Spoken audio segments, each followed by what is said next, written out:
এ কাশেম মিয়া, আসসালামু আলাইকুম। ওয়ালাইকুম আসসালাম। তুমি আমার মতো কামলারে সালাম দিলা?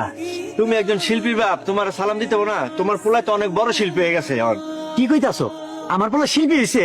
হ্যাঁ ঠিকই কইতাছি। এই যে দেখো মোবাইলে গান।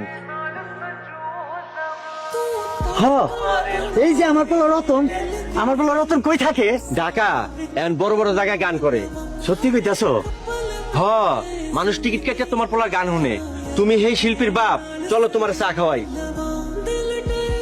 ও মাইনাপু, কি হয়েছে রাসমা? রতন ভাই তো অনেক বড় শিল্পী হয়ে গেছে। রতন ভাই শিল্পী সেটা তোরে কেটা করলো? এই দেখো, রতন শিল্পী হয়ে গেছে? অনেক বড় শিল্পী হয়েছে। আপনারা আমার ভাইকে অনেক অপমান করছে। এখন ভাইজানকে নাইকাই বিয়ে করুক।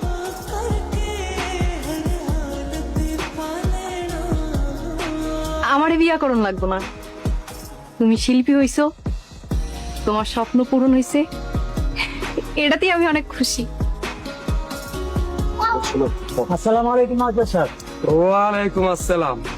কাশিম মিয়া, তোমার পোলা নাকি মস্ত বড় শিল্পী হয়ে গেছে? সবই আপনি গো দোয়া মাদবর সাহেব।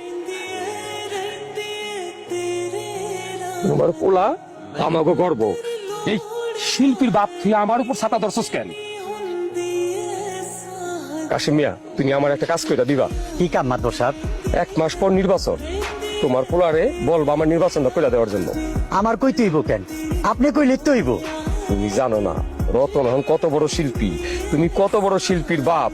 রতন বললে সবাই আমার ভোট দিব, তার জন্য তোমার